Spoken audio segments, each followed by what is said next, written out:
Are guys soft today?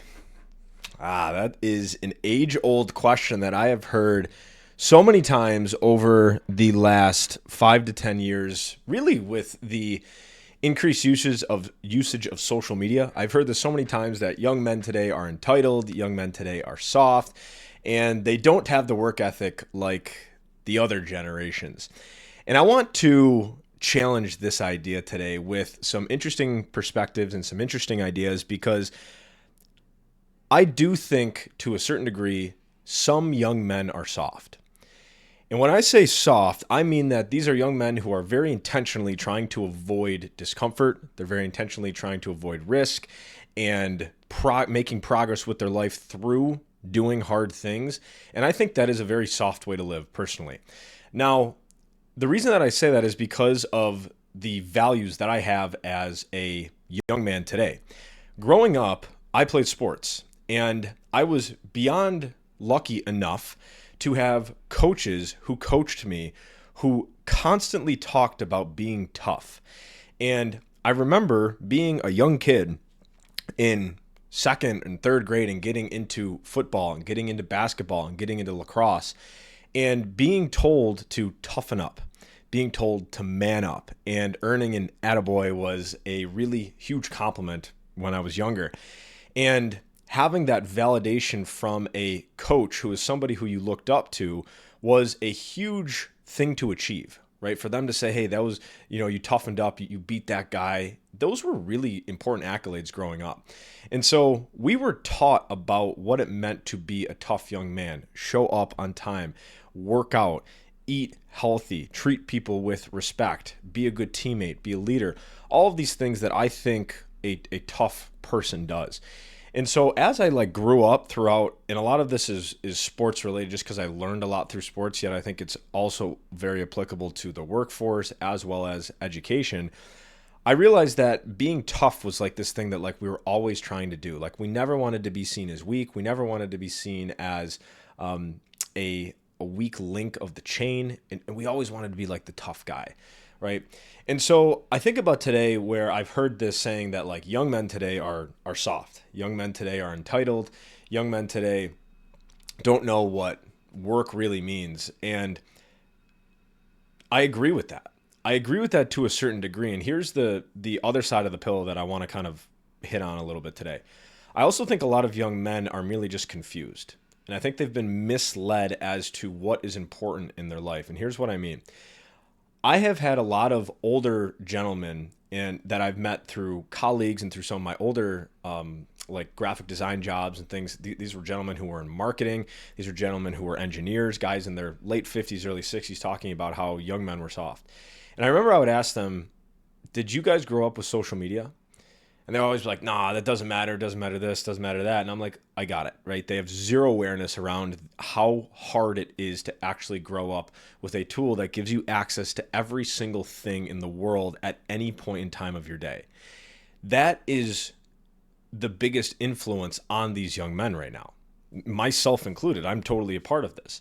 And I remember when I was in my early 20s, when I was struggling with social media, I was being influenced by so many different things, and I felt very soft and very weak and stressed at that point of my life. My confidence was as low as it had ever been in my life.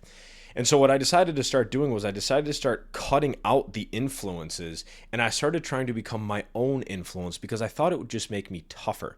I thought it would just make me more confident and actually put me on a better direction moving forward. And so I empathize with young men today who are growing up with a phone in their hands. I mean, what's the age that young men get access to a smartphone and Instagram and TikTok and Snapchat and all this stuff today? What is it, 10, 11, 12? Right? Think about how quickly that stuff starts to influence these young men's minds and what they prioritize.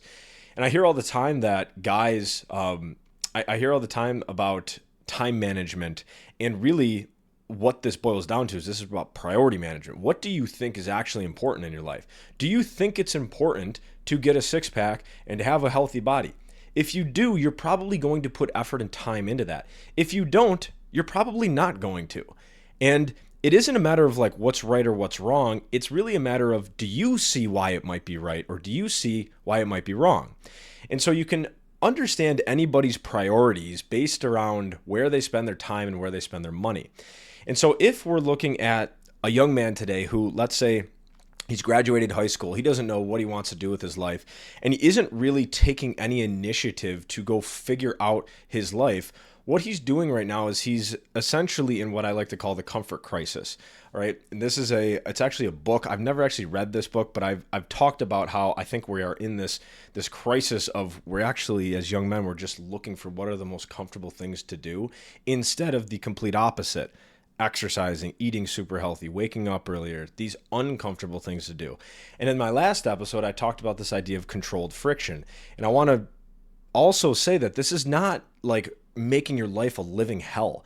It's making your life just hard enough to where you have to overcome things. You actually have to go through obstacles in order to build yourself into a more confident man, in order to become a tougher guy, right? Toughness, I think Alex Hormozy said this once and I loved it. He said, resilience is how long it takes you to get pushed off of your path, and then toughness is how long it takes to get back on your path. And I want to say that again because it's really cool. Resilience is how long it takes you to get knocked off of your path. Toughness is how fast you can get back on that path.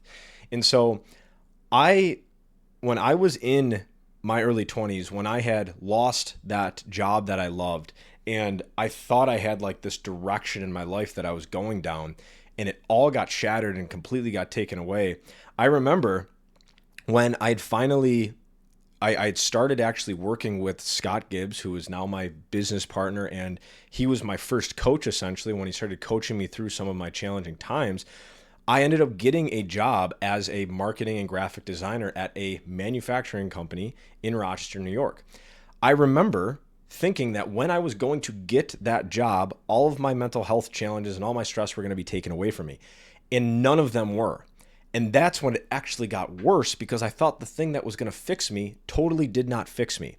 And that's when everything actually plummeted even worse.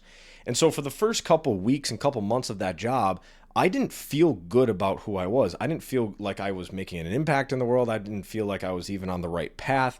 I remember this too, because when I went into work for the first week, I was a 21, 22-year-old young man. And I remember there were people around me who were in their early 50s, late 50s, kind of 60s range, and we were kind of doing the same work.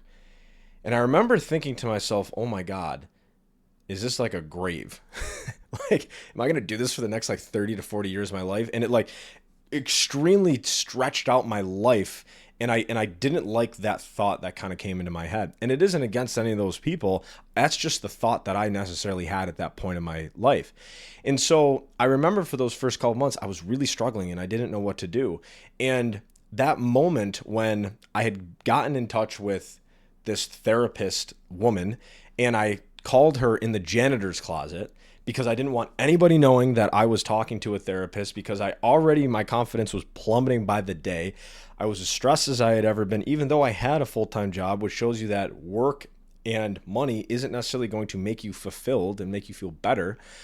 I had this conversation with this therapist lady in the closet, the janitor's closet, and I felt soft. I did not feel tough at that moment of my life. I felt like a loser, and I didn't want to tell any of my friends because I didn't want them to make fun of me. I didn't want to tell my parents because I didn't want them to think that they failed as parents. And I had zero idea what to do to essentially just make myself feel better and get on a direction that I really loved. Like, that was my goal. I wanted to feel like I had some passion again in my life, and I had that confidence that being the captain of a football team would have, or being an academic All-American would have, being the leader of a community or of a school, like these things that I have possessed in my life and I worked really hard for, I lost those feelings and I didn't know what to do to get it back. And I really wanted to figure out what I needed to do.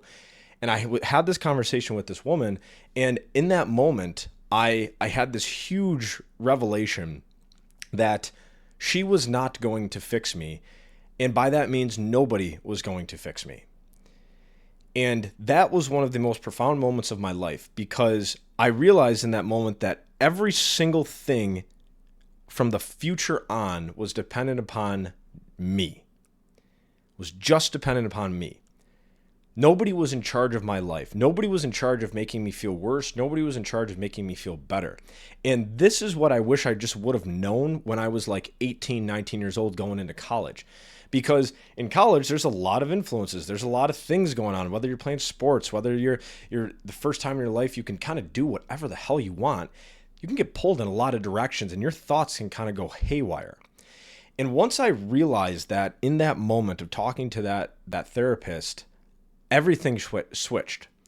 I stopped trying to like think outside of me. And I said, all right, I'm the one who's going to build myself back to toughness, back to confidence, back to resilience, back to determination, accountability, and discipline. All these things that I had worked really hard to build that I felt like I had lost fairly quickly at the end of my college career. Now, unfortunately, I ended up hanging up on this woman because it was this weird feeling of like fear. Like, oh my gosh, I got to this point where I'm talking to a therapist in a janitor's closet. And then it was this feeling of I got it, and it all kind of hit together and boom, and I just ended the phone call. And I just sat there and I just kind of took in that moment. I walked out of that closet and I finished the day. And I believe the next couple of weeks is when Scott and I really started to ramp up our sessions. And we actually built Acres of Diamonds because of a lot of those thoughts that I had in that janitor's closet. And the reason that I bring this up is because in that moment, I did not feel like a tough young man. Because every day I was going on social media for 2 to 3 hours a day. I was literally scheduling it into my agenda. Hey, make sure you go on Instagram and see how everybody else in the world is doing. To be completely honest, who the fuck cares about all those people? You are in charge of your life. You have to do the things that are going to make progress in your life. All right. And all the likes, all the comments, all the follows, those are surface level pieces of validation when all that really matters is the internal validation of what you see in the mirror. And I needed to build that back into something that I actually appreciated. And I realized all of that in that moment.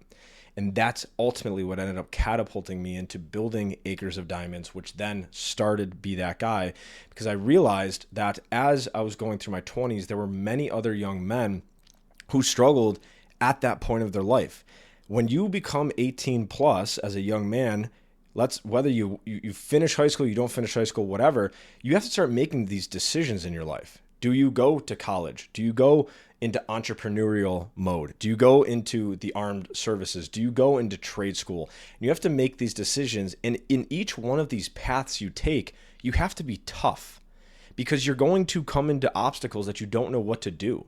You're going to have moments where you're like, I don't have the information and the resources that I need to get through this thing. And now I'm uncomfortable. And instead of running back to your parents' house or running back to safety, my goal with Be That Guy is to have guys go through that shit and to figure out, okay, what are the things that I can control right now? What's the first change or the first action I need to make to get through this? And I want to also say that being tough, being resilient, being gritty has zero to do with the way that you look and the muscles that you have and the six pack that you do or don't have. We ran a session once on toughness in the very early days of Acres of Diamonds, and we asked everybody, who is the toughest person in your life? You know what those answers were? Moms, grandmas, daughters, aunts, uncles, dads, grandpas. The reason they said those people was based upon the adversity that those people had gone through. It was all based upon the hard things that those people had to encounter, and then they got through them. None of it had anything to do with how many push-ups they could do or how much they could bench press. All of it had to do with the adversity, the friction that had hit their life, and how they decided to get through that friction and that adversity. So if you're a young guy listening to this, I want you to think about, do you think you're tough? Do you think you're a tough guy? And I know at your core, there's probably some things that you don't think you're very tough in. And I want to encourage you and challenge you, how can you become tougher? How can you become more resilient by incorporating some harder things into your life? Whether that is actually figuring out your life, getting a resume together, starting to apply for jobs and keeping yourself accountable. Now, that's really hard. That's a lot of friction right there to keep yourself accountable. Self-accountability is one of the most difficult things we can try to do. That's why we've built Be That Guy, so that other guys keep you accountable through a 12-week program of helping you get on that path that you want to get on. All right. So I want you to think about your perception of how tough you think you are, and think about where your priorities are right now. Where are you spending your time? Is it on video games? Is it doom scrolling and letting all of these people throughout the world change what you believe in and influence you in negative ways? Now, keep in mind, yes, we can allow social media to influence us in good ways, yet it's all dependent upon how we decide to use that tool. Remember, a hammer can also build a house, can also kill you. All right. So where are your priorities going? Where are you spending your time? Where are you spending your money? All right. Those are the things that you are deeming important, and that is what is ultimately going to predict your future. Okay. And that's ultimately what I also think is going to make you a tougher man, is if you make priorities based upon some of that controlled friction and some of those tension grabbing activities that are hard, right? It's good to do hard things. That makes us into better, tougher men. And frankly, we need more of those in the world right now. All right. We need more tough, good, kind men to build businesses, to start organizations, to build charities that are going to serve the world. And we need kind leaders who can do this. And yes, I'm talking to men because I've seen the lack of male leadership in the world today. And it hurts my heart because growing up, I saw a ton of male leadership. My father, my grandfathers, my uncles, my coaches, my teachers, I was surrounded by good men. Now, when I look around, I'm like, who are the good men that we are honestly modeling good behavior after? And there's a couple like Scott Galloway, actually, is somebody who I study a lot, who I really model a lot of my beliefs after, my behavior. Alex Hormozi is another guy who I honestly think is a really good man, who I model a lot of my behavior after. Stephen Bartlett, Chris Williamson, Simon Sinek.